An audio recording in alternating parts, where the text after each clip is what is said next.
Ang balakang. Ang balakang natin, guys. Kasi pag senior citizen na tayo, sumasakit talaga yung balakang natin.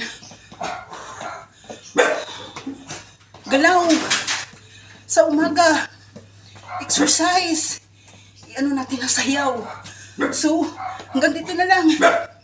Hanggang sa muli. Bye. God bless po.